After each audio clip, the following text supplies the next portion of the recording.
सबसे पहले तो क्या किया और चिचा क्या बोले? देखो, किया तो 25 जो हम लोगों को लग ही रहा था और ये ठीक भी था उनका। तो उन्होंने दो चीज़ें की। एक तो उन्होंने ये साफ कर दिया कि वो बैंकिंग क्राइसिस के सामने झुकेंगे नहीं, कि बैंकिंग क्राइसिस हो गई तो मैं स्किप कर दूं। मेरा जो टारगेट और मेरा जो मैंडेट, मेरा जो KRA है, मैं उसको करूंगा। तो ये बिल्कुल क्लियर मैसेज उन्होंने मार्केट को दिया। दूसरा, उन्होंने कहा कि जो हमारा टारगेट रेट है 5% प्लस का, उसमें कोई चेंज नहीं है FY कैलेंडर ईयर 23 के लिए। दिसंबर तक रेट कट होने की कोई उम्मीद नहीं जो बाजार लगा के बैठा था। 24 में कट हो सकती है। लैंग्वेज में थोड़ा सा सॉफ्टनेस उन्होंने दिखाई है कि उन्होंने ये कहा है कि मेक को विल में कन्वर्ट कर दिया उन्होंने, कि अब वो ये कह रहे हैं कि हम ये जानना चाहते हैं, ये देखना चाहते हैं कि 2023 में हमारा जो टारगेट था वो बिल्कुल नहीं बदलेगा, 24 में जाके शायद ये हो सकता है। क्वेश्चन यहाँ पे ये है कि जो बहुत सारे फंड मैनेजर्स या मार्केट को ऐसा लगता था कि शायद वो अपनी कमेंट्री में इस बात को इंक्लूड करेंगे कि बैंकिंग क्राइसिस की वजह से हमारा रुख बदल रहा है, वो बिल्कुल नहीं बदला। मैं इस बात को अंडरलाइन करके गलतफहमी में कोई मत रहे। अपने अपने इंटरप्रिटेशन लोग कर रहे हैं कि वो रेट कट हो जाएगा इसी साल सेकंड हाफ में, शो ऐसा मुझे नहीं लगता बिल्कुल होने वाला है।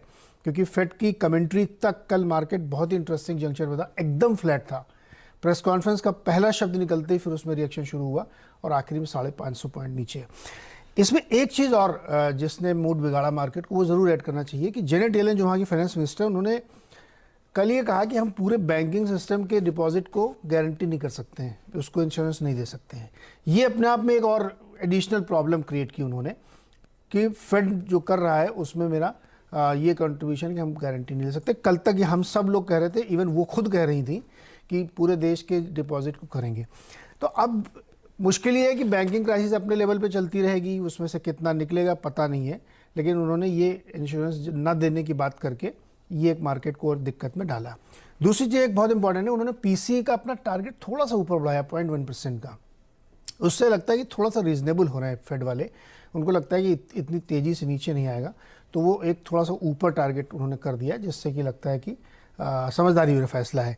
लेकिन अंडरलाइन ये है कि ब्याज दरें इस साल एक बार और बढ़ सकती, कम से कम 1.25 की हाइक तो और तय है इस साल, तो 5.25 हो जाएगा 5.25%, जबकि टारगेट वो 5.1% लेके चलना है एंड तक। तो इसका ये मतलब नहीं कि वो काटने लगेंगे, कटेगा 24 के बाद ही अगर 2% आता है, क्योंकि उन्होंने 3-4 बार कम से कम कहा कि हम अपने 2% के टारगेट को छोड़ नहीं सकते हैं। तो मेरे हिसाब से मार्केट के लिए यही संदेश है कि 2023 में आप इंतज़ार करिए कि इन्फ्लेशन नीचे आ जाए। अगर नहीं आता है तो 24 भी आपका ख़राब हो सकता है। तो 25